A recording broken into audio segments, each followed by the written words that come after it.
Gerbėmieji, labas vakaras. Jūs kanale Vytas skaito Viki. Ir šiandienos tema – Bermudų trikampis. Bermudų trikampis, taip pat mirties trikampis, Atlanto kapinės, Velnio trikampis, vakarų Atlanto netoli JAV pietryčių pakrantės regionas, pagarsėjęs dėl jo teritorijoje laivų ir lėktuvų dingimo. Šiems dingimams paaiškinti keliamas įvairios hipotezės, nuo neįprastų oro sąlygų iki ateivių pagrobimo. Tačiau dauguma patikimų šaltinių atmeta šią idėją, kad šiais nelaimių atvejais veikia paslaptingos jėgos. Regionas apima nuo 1 iki 4 km² plotą. Jo ribos brėžiamos nuo Bermudo salų šiaurėje link pietų Floridos, o iš ten į rytus per Bahamų salas palei Puerto Riką iki 40 laipsnių vakarų ilgumos ir atgal į Bermudus. 45 metų gruodžio 5 dieną pakilo 5 bumbūnešiai.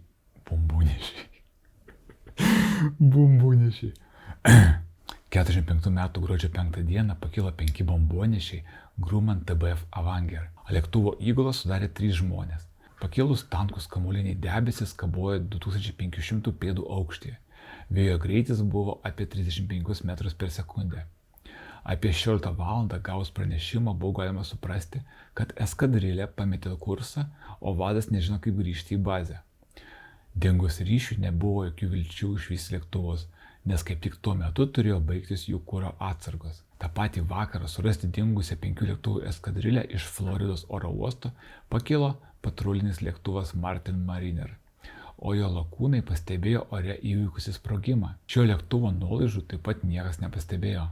Pirmasis apie paslaptingus dingimus Bermudų trikampyje užsiminė Associated Press korespondentas Edvardas Van Winklis Jonas, kuris 50 metais šį regioną vadino Velnio jūra.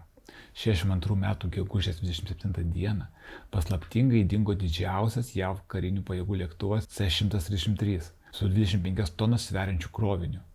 O po pusantrų metų toje pačioje vietoje paslaptingomis aplinkybėmis buvo atrastas antrasis C-133. Po Antro pasaulinio karo be pėdsakų dingo dar 100 lėktuvų ir laivų, apie 1000 žmonių. Tai tebesitęsė ir pastaruoju metu, kai suintensyvėjo pervežimai jūromis bei oru ir vis rūpestingiau ieškoma dingusių, daugelis lėktuvų dingdavo iki pat dingimo momento esant normaliam ryšiui su baze ir oro uostu. Kai kurie pranešimai, jog prietaisai nustojo veikia, kad kompasai sukasi vilkeliu, ar dangus darosi geltonas ir ūkanotas, vandenynas, kuris ką tik buvo ramus, atrodo negerai. Didelė dalis istorijų apie šios dingimus yra abejotino tikrumo. Tikintieji, kad katastrofų, ypač nepaaiškinamų, Bermudų trikampyje statistiškai vis daugiau nei kitose pasaulio vietose, kelia šias hipotezes. Magnetizmas. Bermudų trikampis yra viena iš 2 vietų pasaulyje, kur kompaso rodyklė rodo tiksliai į šiaurę.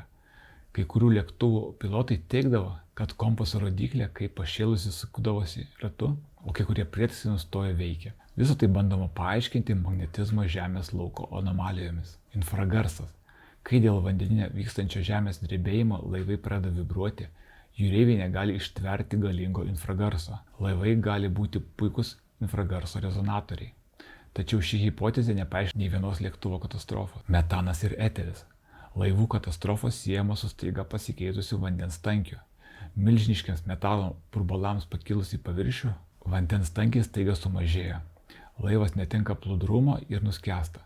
Pasiekus vandens paviršių, jis atmosferoje sugeba sudaryti gigantišką vakuumo juostą. Todėl tai veikia pilotus. Be šių hipotezių spekuliuojama ir įvairiomis fantastinėmis. Laiko ir erdvės kintamumas, slėgio tuneliai ir taip toliau. Larry Kush 75 metais išleistos knygos Bermudų trikampio paslaptis išspręsta autorius teigia, kad daugelis Gadis ir vyresnių autorių teiginių buvo perdėti, abejotini arba nepatikrinami. Kušio tyrimas atskleidė daugybę netikslumų ir netitikimų tarp Berlitz pasakojimų ir liudininkų, dalyvių bei kitų pirmųjų incidentų dalyvių pareiškimų. Kuš atkreipė dėmesį į atvejus, kai svarbi informacija nebuvo pateikta, pavyzdžiui, apie aplink pasaulį plaukusio buriuotojo Donald Crowust dingimą, kurį Berlitz pristatė kaip paslaptį, nors buvo aiškių priešingų įrodymų. Kitas pavyzdys – rūdų plukdytojas apie kurį Berlitz pasakojo, kad jis dingo be pėdsakų po 3 dienų iš Atlanto uosto, nors jis buvo dingęs po 3 dienų iš to paties pavadinimo uosto Ramajame vandenyne. Kušė taip pat teigia, kad didelė dalis incidentų, dėl kurių kilo įtarimų dėl paslaptingos trikampio įtakos, iš tikrųjų įvyko gerokai už jo ribų. Dažnai jo tyrimai buvo paprasti.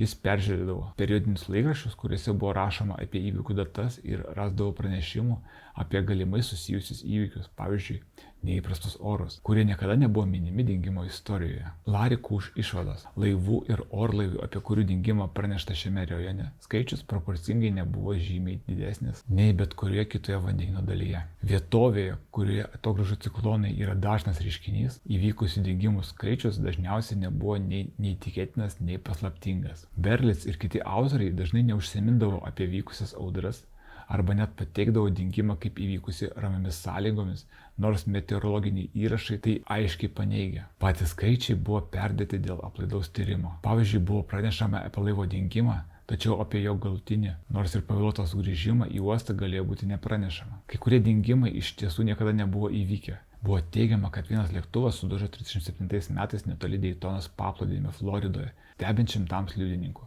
Legenda apie Bermudų trikampį išgalvota paslaptis, kurią įamžino rašytojai, tyčia ar nesąmoningai pasinaudoja klaidingais įsitikinimais, klaidingais samprotavimais ir sensacijomis. 2013 m. atliktame tyrime Pasaulio gamtos fondas nustatė 10 pavojingiausių pasaulio vandenų laivybai. Tačiau Bermudų trikampio tarp jų nebuvo. Aš taip pat noriu pridėti kelius žodžius nuo savęs.